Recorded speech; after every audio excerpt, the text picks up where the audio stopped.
Somitinamini. Namam Vishnu Padaya Krishna Pestaya Bhutale Srimati Bhakti Silanta Sarasvati Namini. Jai Shri Brahma Madhva Goja Sarasvat Sampradaya Ki Jai. Srila Bhaktivinoda Thakur explique que chaque divertissement de Krishna avec les démons, ils sont liés à des anarthas particuliers. Les anarthas, qu'est-ce que c'est les anarthas? C'est ce qui nous empêche de rentrer à Vrindavan. Et tant que les anarthas sont dans notre cœur, on ne peut pas méditer sur le Raj. C'est pas possible. Et un des anarthas, par exemple, on voit Indra, par exemple.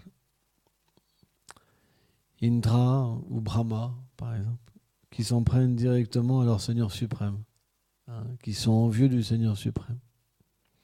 Parce que parfois, le pouvoir qu'on reçoit du gourou ou de Krishna nous aveugle. C'est très intéressant. Parce qu'en fait, on ne reçoit aucun pouvoir de nous-mêmes. Mais tout le pouvoir vient de Krishna.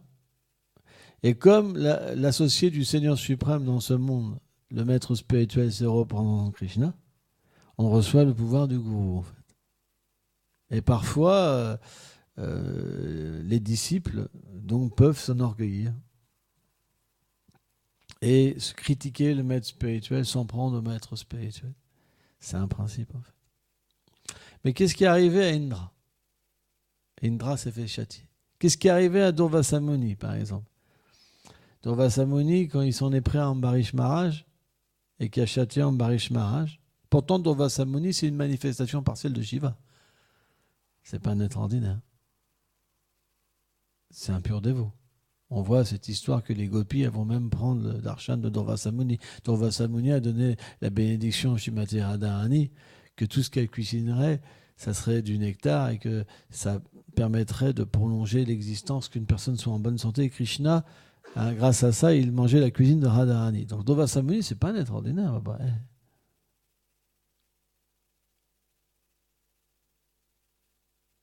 Mais quand Durvasa Muni s'en est pris en Ambarish Maharaj, qu'est-ce qui s'est passé? Le Sudarshan Chakra est venu. Et le Sudarshan Chakra a châtié Ambarish Maharaj. Durvasa Muni. Et quand Durvasa Muni a été délivré, parce qu'il n'a même pas pu être délivré par le Seigneur suprême. Même pas. Même sa dévotion pour le Seigneur suprême n'a rien pu faire. C'est incroyable quand même. On est bon. Il a pu aller directement voir le Seigneur suprême avec Kunta. Il a touché les pieds, il a pris les pieds du Seigneur, personnellement. Et le Seigneur lui dit, je ne peux rien faire. C'est balèze quand même. La puissance des Vaishnavas. Mais qu'est-ce qu'il a fait Durvasa Muni? Quand Krishna, le Seigneur Vishnu lui a dit qu'il ne pouvait rien faire, il est retourné, il a pris les pieds, il a demandé pardon, il a dit j'ai été témoin de la puissance des Vaishnavas. Il était heureux. Il dansait dans son cœur. Parce que les Vaishnavas sont plus puissants que le Seigneur lui-même. C'est la preuve.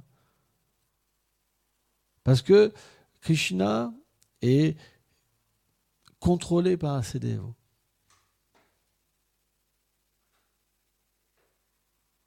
C'est pour ça que naturellement, même si on peut s'écarter de la norme parce qu'on a une connexion avec le Seigneur suprême, automatiquement, on revient toujours à la puissance des purs dévots. Parce que sans eux, on n'est rien. On n'est rien du tout sans un Vaishnav. C'est le principe, en fait. C'est pourquoi on doit naturellement apprendre dans notre vie, d'une manière ou une autre, la position exaltée des Vaishnavas. Tout le monde comprendra un jour. Srila Haridas Thakur, dans le Harinam Chintamani, il dit qu'une des 10 offenses, c'est désobéir aux instructions du gourou. Parce qu'il explique que le maître spirituel, on ne doit jamais le considérer comme un être ordinaire. Jamais. Parce que on sera détruit. Il dit comme ça, on sera détruit. Détruit. C'est pourquoi on doit toujours, comment dire, relationner avec le maître spirituel et jamais oublier qu'il n'est pas une personne ordinaire. Peu importe si le maître spirituel paraît agir bien ou paraît pas agir bien. Parce que sans ça, notre vie sera misérable. C'est un principe. Alors bien sûr, à tous les niveaux, on peut faire des erreurs. Haridas Thakur dit même quelqu'un qui est exalté dans la dévotion, il dit même qu'il est qualifié, il dit Haridas Thakur qu'il est qualifié, s'il offense le gourou, il perd sa force spirituelle. Krishna l'abandonne. Vous vous rendez compte ? C'est incroyable, quoi. Je disais ça ce matin. C'est pourquoi, naturellement, on doit toujours avoir une attitude humble envers le gourou. Et si parfois on s'écarte de la norme, on doit toujours revenir à la réalité. C'est très très important en fait. De la même manière, quand Durvasa Muni, il s'est rendu compte de son erreur, qu'est-ce qu'il a fait ? Il a pris les pieds de Ambarish Maharaj. Et il a dit, délivre-moi. Mais qu'est-ce qu'a été l'attitude d'Ambarish Maharaj ? Il n'a pas dit, ah, t'as vu, je suis un grand dévot, il n'y a que moi, je suis tout puissant, t'es pas qualifié, t'es un nul. C'est pas ça qu'il a dit. Il a dit, qu'est-ce que tu fais ? Tu peux pas faire ça. Prendre mes pieds. Et il a simplement prié, en fait, le Sudarshan Chakra de pardonner Ambarish Maharaj de Durvasa Muni. Et plus que ça, on sait qu'il a offert tous ses actes pieux pour délivrer la personne qui voulait la tuer. Parce que Durvasa Muni, il n'avait pas été de main morte quand même. Il avait manifesté un démon à partir d'un cheveu pour qu'il détruise Ambarish Maharaj. Quand même, c'est une grosse offense quand même. C'est pas un petit truc. Mais vous vous rendez compte, les lilas du Seigneur quand même. C'est Chishinita et Vijvambal, Shinanda Shodagopaju, Shisham Jyokeja.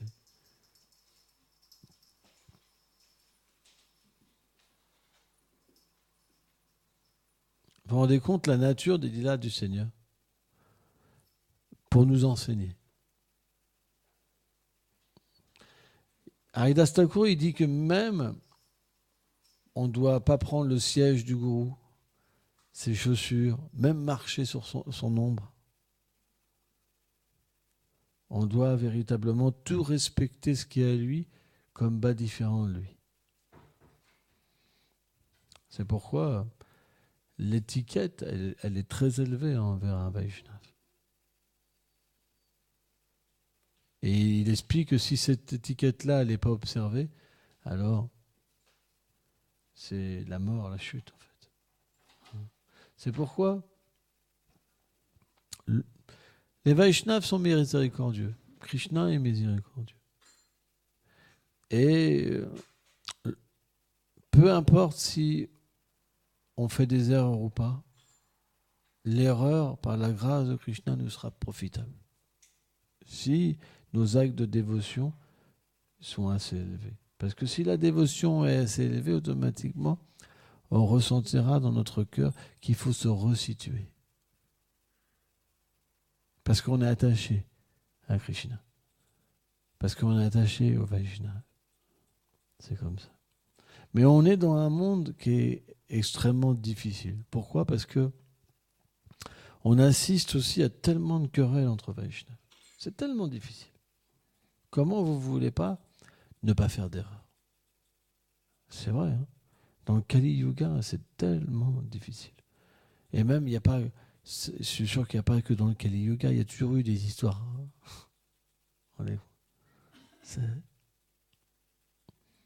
C'est pourquoi on doit apprendre et essayer, je dis bien essayer, de prendre des leçons. Hein ? Mais on voit que, par exemple, Indra, souvent, parce qu'il s'enorgueillit de sa position, souvent il fait des erreurs. Mais Krishna est très miséricordieux. C'est le principe d'un père. Il rectifie son fils. Vous comprenez? Ça ne veut pas dire qu'Indra, il n'est pas qualifié. Mais c'est un jeu, en fait. Parce que sans ça, à ce moment-là, le Seigneur détruirait la personne.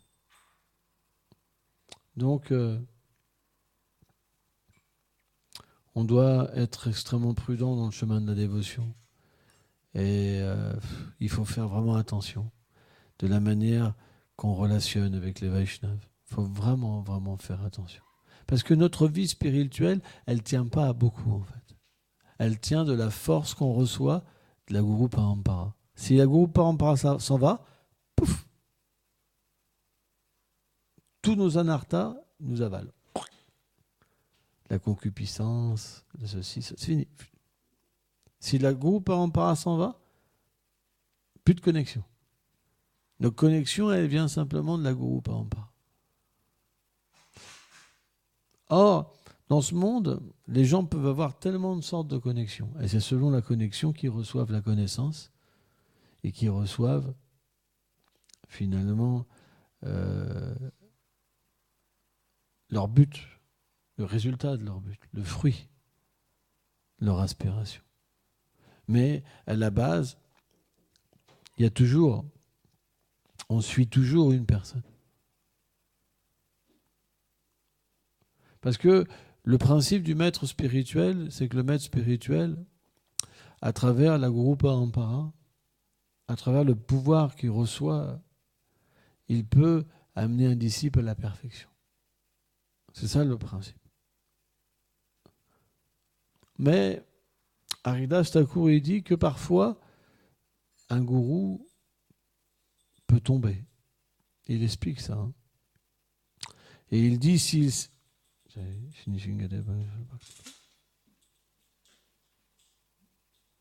Et si, en fait, il commet des actes qui ne sont pas en accord avec les Écritures, alors un disciple peut rejeter, en fait.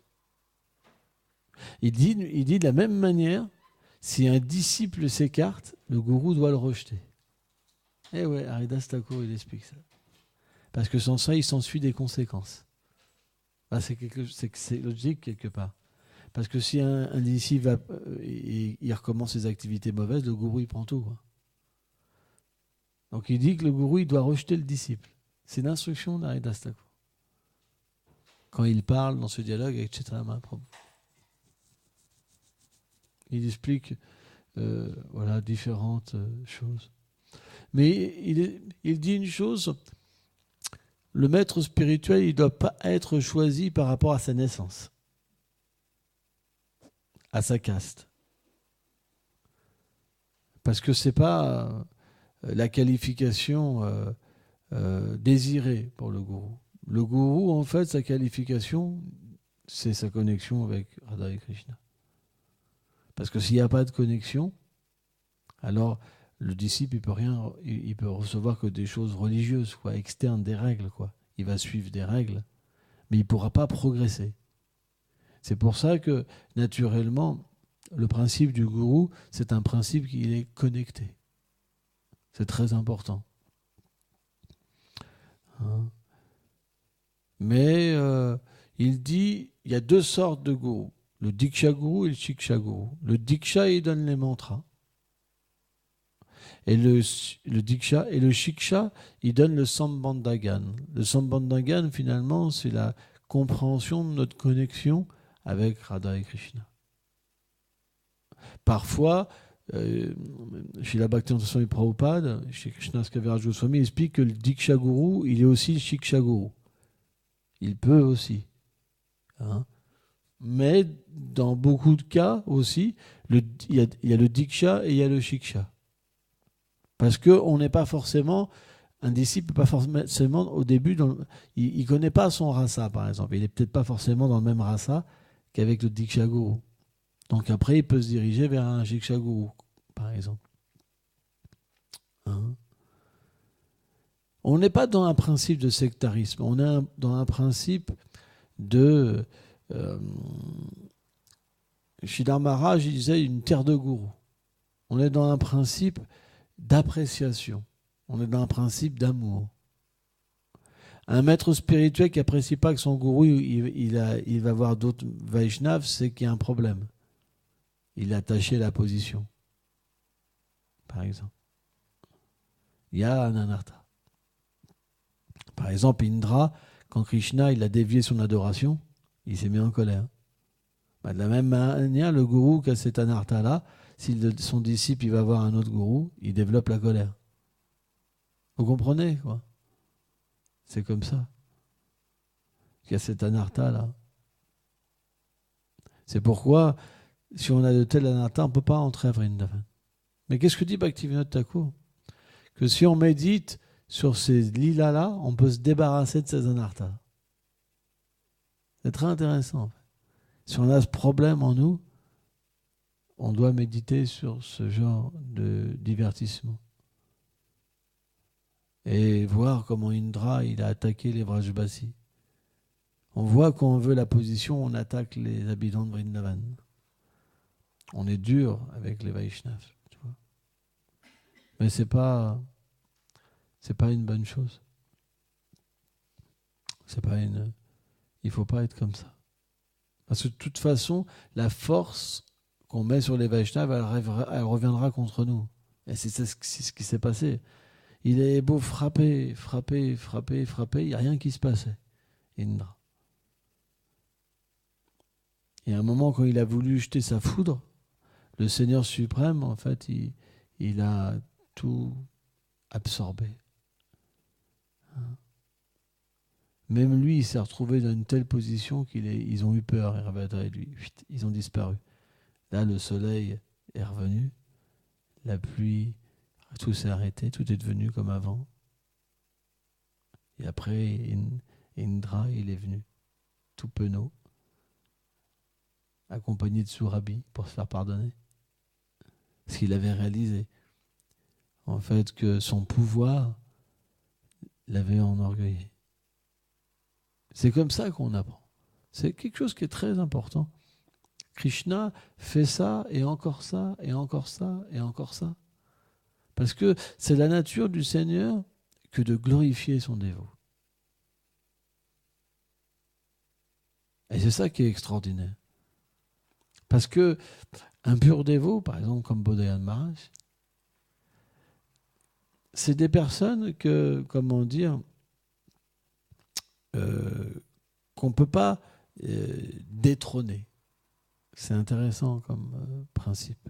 Par exemple, Krishna, Indra, il a voulu détrôner Krishna. C'est pas possible. C'est pas possible.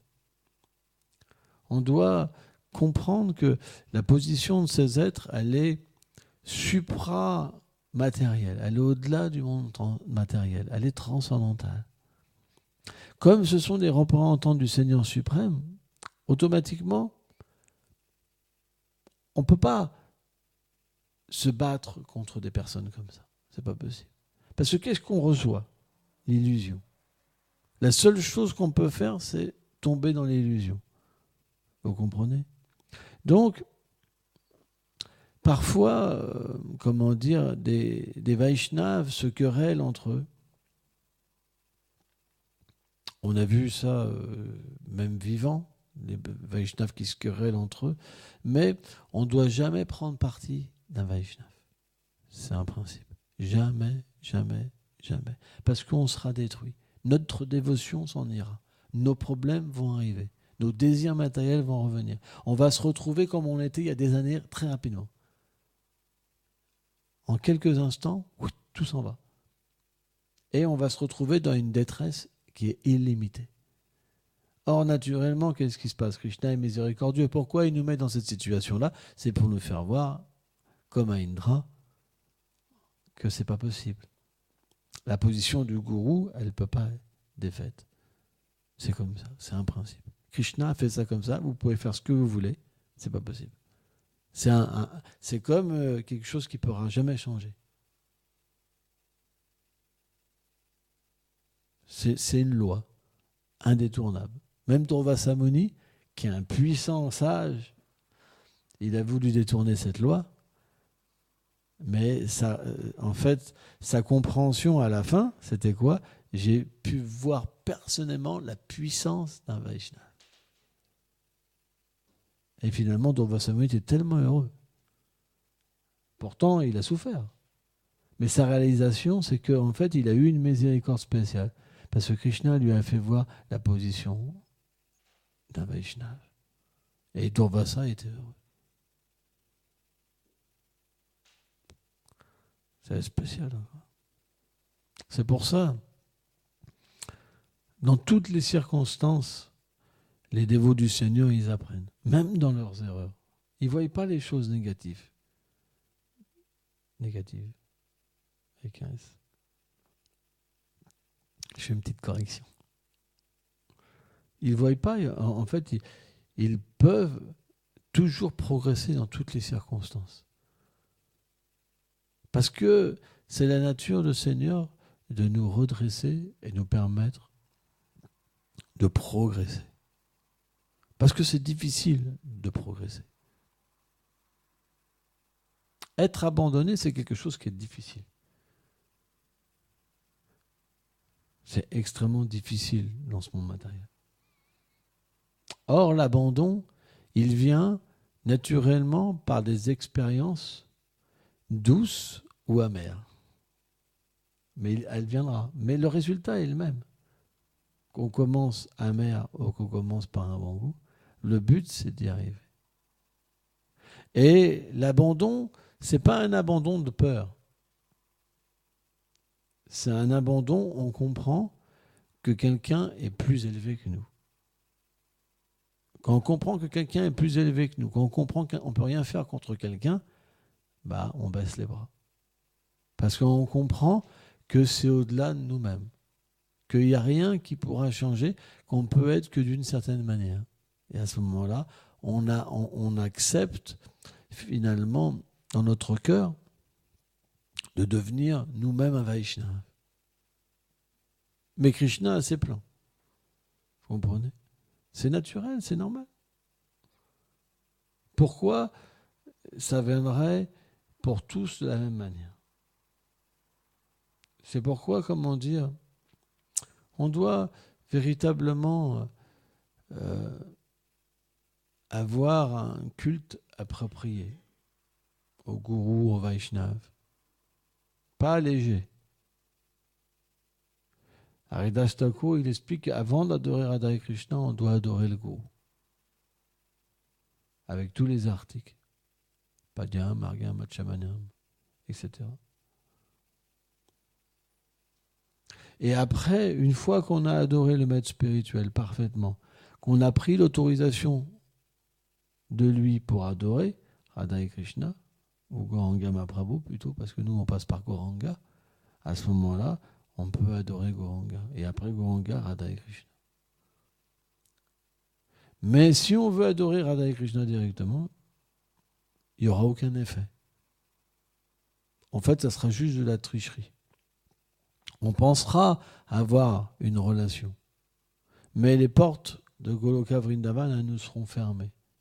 Ça sera comme une imagination. On peut imaginer, mais la réalité, elle est autre. Parce que Haridas Thakur est dit que c'est le gourou, en fait, qui a introduit le disciple à son gourou éternel. C'est comme ça se passe. Haridas Thakur explique ça à travers le Saint-Nom. En fait.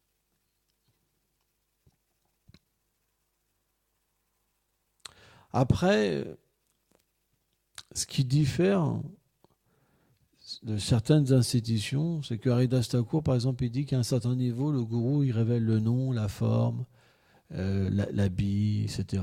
Les 11 caractéristiques, en fait, de la Swarup, la forme éternelle. Mais, par exemple, dans certaines institutions, ça ne se fait pas. Par exemple, notamment dans ISKCON. Dans la Gaudiya Math, ça se fait. Mais dans ISKCON, ça ne se fait pas. Donc, comment ça se produit? En fait, c'est le Saint-Nom qui révèle tout. C'est le Saint-Nom lui-même qui révèle aux disciples, en fait, c'est Chaitya-Guru, en fait. Aussi, quoi, là, Radha et Krishna dans le cœur, hein, le gourou éternel, le gourou qui révèle, en fait, toutes ces choses, et après, le disciple, il confirme avec le gourou. C'est un petit peu différent. Parce que le Mahamantra, c'est un Siddha Pranali, il donne tout. Il contient tout. Il nous contient nous-mêmes, notre service éternel. Donc on doit avoir foi dans les mantras que le gourou nous donne. Parce qu'ils peuvent nous donner la perfection. Si on pense que les mantras, parce qu'on les chante mal, ils sont à notre niveau et qu'ils ne sont pas plus, ça ne marchera pas. Mais si on peut comprendre que le Mahamantra peut nous amener directement à Golok Vrindavan, alors quand on va chanter, il y aura une expérience. Mais si on reste sur notre expérience à nous qu'il ne se passe rien, alors il ne se passera jamais rien. Vous comprenez ? Il faut, comment dire, tu ne peux pas t'asseoir normalement. Tu as mal aux jambes ? Au dos ? Mais c'est les jambes, c'est pas le dos. Sans ça, tu peux t'asseoir sur une chaise. Hein ? Parce que c'est pas parce qu'on n'a pas d'expérience que la réalité, elle n'est pas sur un autre plan. Parce que sans ça, qu'est-ce qui se passe ? On va apprendre aux autres que notre expérience, c'est la réalité. Alors, tu chantes ? Ouais, je chante. Alors ? Bah ouais. Bah quoi, ouais ? Bah ouais, quoi, ça prend du temps. Hein. Ah, il faut 10 minutes pour chanter un tour. C'est comme il y avait une disciple de Bodhayan Maharaj, on m'a raconté une fois, elle m'a raconté, elle personnellement, qu'elle mettait 1 heure pour chanter un tour. Et Bodhayan Maharaj, donc il lui dit, il faut chanter plus. Et elle lui a dit, mais il me faut 1 heure pour chanter un tour. Vous comprenez, Maharaj, 1 heure. Donc voilà, on a tous notre expérience du Mahamantra. Il y en a pour qui c'est difficile. Donc, si c'est difficile, vous allez voir cette personne, elle vous dit alors le Mahamantra, c'est l'extase et tout. Bah ouais. Bah ouais quoi ? Bah ouais, ça prend du temps. Comment ça prend du temps ? Bah 1 heure, un tour. Vous comprenez ? C'est pour ça qu'on a besoin, quand Krishna il dit Tadvidi Paripasana, c'est vrai ou pas ? Quand il dit on doit approcher quelqu'un qui a vu la vérité, on doit approcher quelqu'un qui a expérimenté les Saint-Noms. Parce que dans cet âge, c'est le chant des Saint-Noms qui permet d'expérimenter véritablement Krishna. Bhaktivinoda Thakur, il dit c'est la pratique la plus élevée. Il dit parmi tous les dévots, ceux qui acceptent cette pratique, c'est les meilleurs, il dit. Haridas Thakur. Parce que c'est la pratique la plus efficiente dans cet âge. Le Seigneur se révèle le plus facilement et dans sa plénitude. Donc, pour comprendre la nature du Saint-Nom, on doit approcher des gens qui ont expérimenté le Saint-Nom ou qui l'expérimentent. Parce que de cette manière-là, on aura foi dans le Saint-Nom. Mais si on approche des personnes qui n'ont pas la foi dans le Saint-Nom, on ne pourra pas développer la foi dans le Saint-Nom. Or, l'association qu'on a, cette association, elle va nous donner la foi ou simplement une foi très petite, quoi. C'est pourquoi on doit véritablement entendre sur le Saint-Nom, lire sur le Saint-Nom. C'est important. On fait une activité tous les jours. Pourquoi on n'alimente pas la connaissance, le goût ? Il y a des livres sur le Saint-Nom, par exemple, qui sont très bien, qu'on peut lire pour s'inspirer. Pourquoi rester toujours à ce petit niveau sans se poser de questions ? Par exemple, Nanda, est-ce que tu te poses des questions sur améliorer tes tours ? Bien, tu vois ? Il n'y a pas de hasard. Je lui pose la question, il a acheté un livre parce qu'il se pose des questions. Extraordinaire. Mais est-ce que dans la salle, il y en a qui ne se posent jamais de questions ? Pourquoi ils ne progressent pas ? Pourquoi ceci ? Pourquoi cela ? Bon. Donc on ne doit pas rester un idiot. L'idiot, lui, il ne se pose jamais de questions. Jour après jour, il n'a pas de goût. C'est pas très grave. Ouais. C'est ça le Saint-Nom, quoi. Voilà. C'est la punition tous les matins. Allez, Krishna, allez, Krishna, Krishna, Krishna, allez, allez. Allez, l'amour, allez, l'amour, l'amour, l'amour, allez, allez. Allez, Krishna, allez, Krishna. Vous comprenez? La punition. C'est avec un gros bâillement au milieu. Regarde l'heure et le nombre de tours. Allez, Krishna, allez, Krishna. Moi, j'ai vu pire. J'ai vu, moi, des dévots qui tombaient en arrière quand ils chantaient. Ah,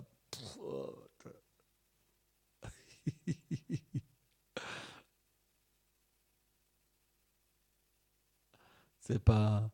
S'il n'y a pas de goût, c'est difficile. On a envie de dormir. On est obligé de marcher à toute vitesse. Mettre des. J'ai entendu même des histoires qu'il y a certains dévots, ils mettaient des seaux avec des glaçons dedans pour pas dormir. Bon, ça, c'est extrême. Hein. C'est assez chaud, quand même. Il y a une sorte de. C'est bizarre. Hein? Comme. Hein? Faut pas dormir. C'est pour ça que Krishna il dit qu'il faut un équilibre dans la vie. Il faut un minimum de sommeil. Si on dort trop, on cultive l'ignorance. Si on ne dort pas assez, on sera fatigué pour chanter. C'est vrai. Mais après, le sommeil, c'est quelque chose d'étrange aussi. C'est parfois on dort moins, des fois on dort plus. Là, moi, cette nuit, j'ai dormi 4 heures, par exemple. Ça dépend.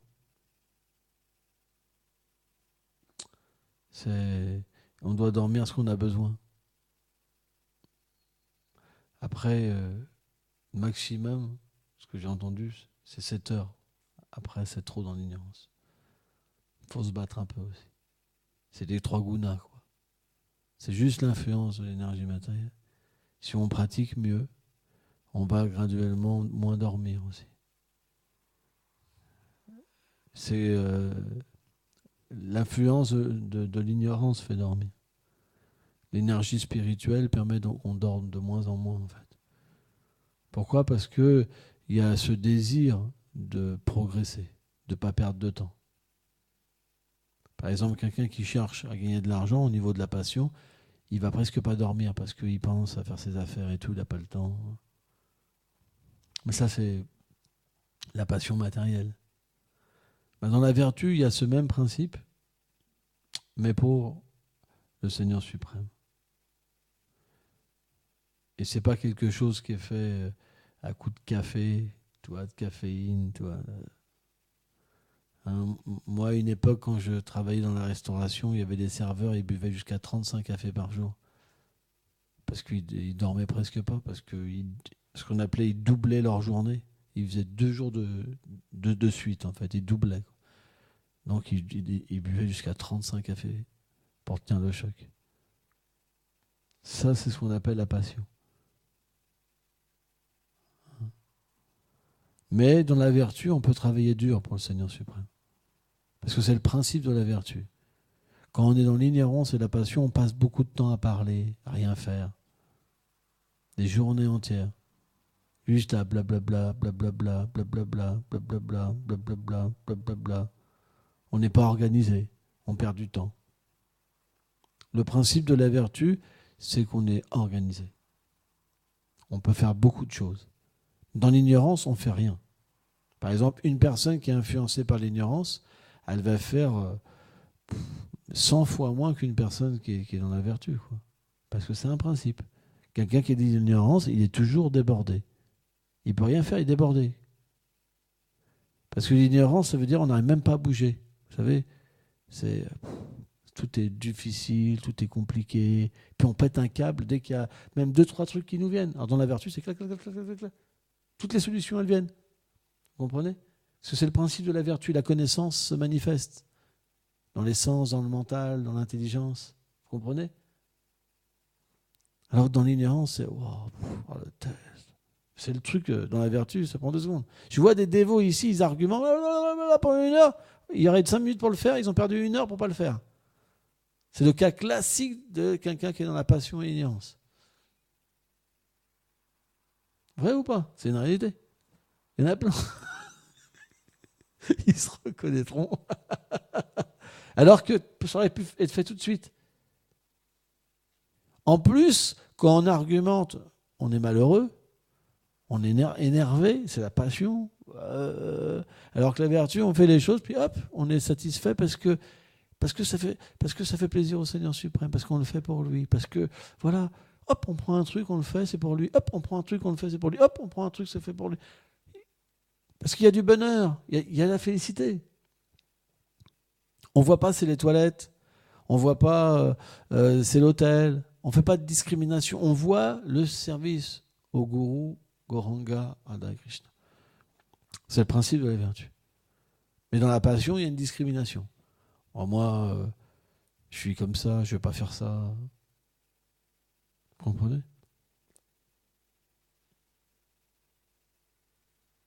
C'est pourquoi, avec le temps, graduellement, on va pouvoir progresser. Si on s'associe avec des personnes qui sont plus avancées que nous, notre vie va changer. On va se faire influencer différemment par les 3 gunas. C'est le principe de l'association. En proportion qu'on s'associe bien, en proportion, le dosage de l'influence des gunas qui vient en nous devient différent. Et notre nature diffère, notre désir, nos qualités vont être différentes.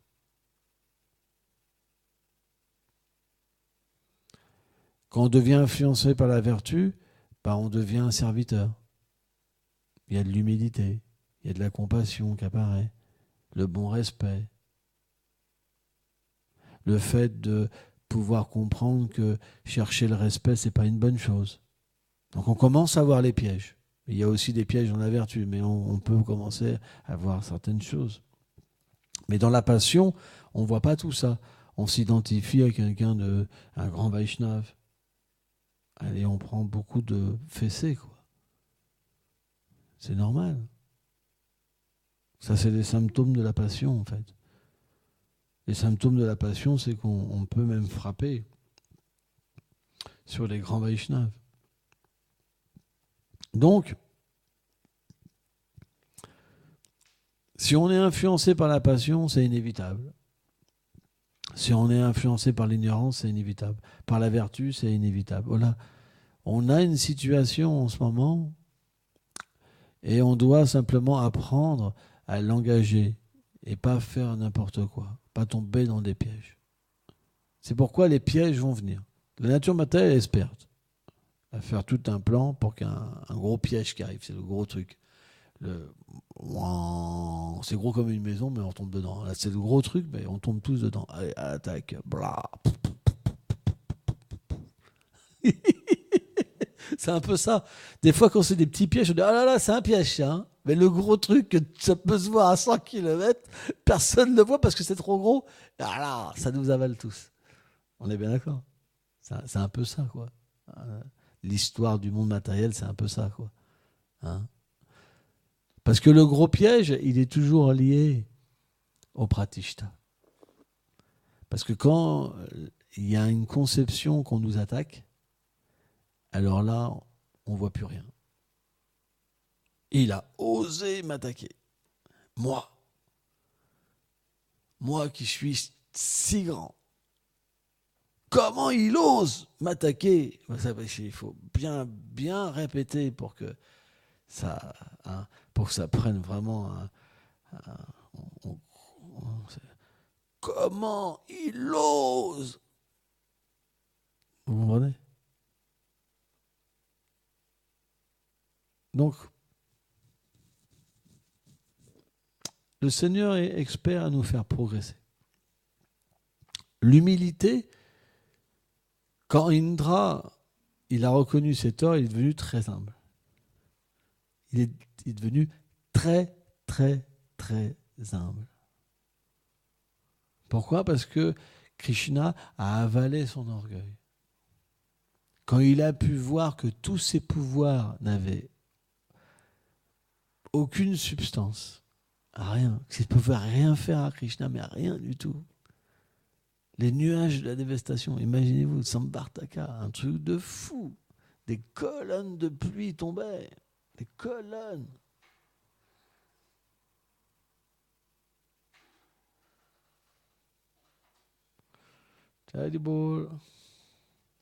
Mais son pouvoir n'avait aucune puissance. Donc c'est de cette manière-là, Krishna, il va nous purifier. Parce qu'il va nous faire voir, regarde qu'est-ce que tu es. En fait, tu es rien.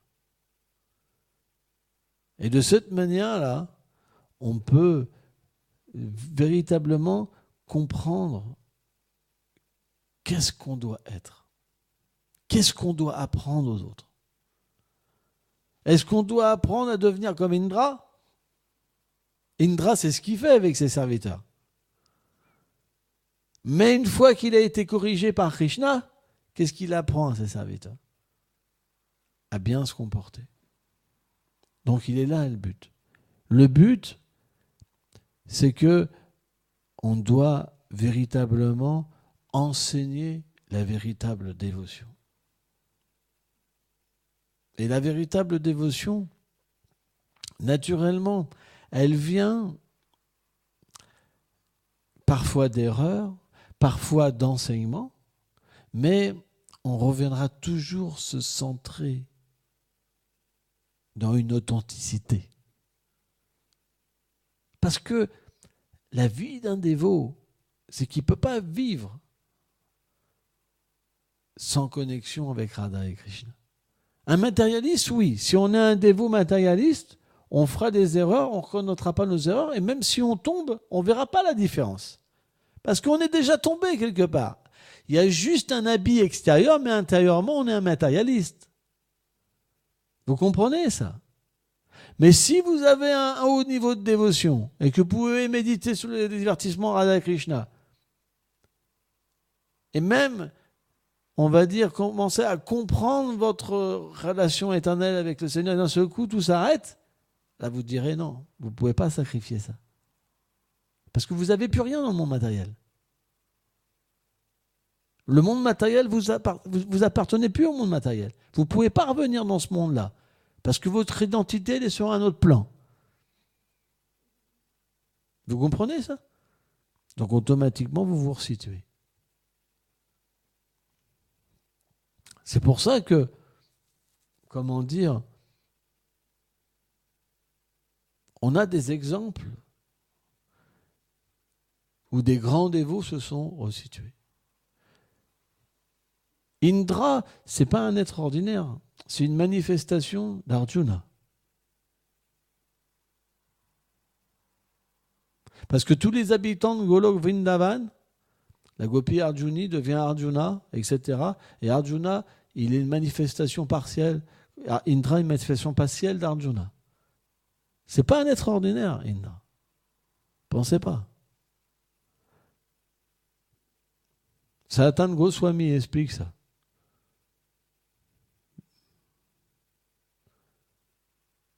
Donc ces divertissements, ils sont là pour nous apprendre la bonne étiquette.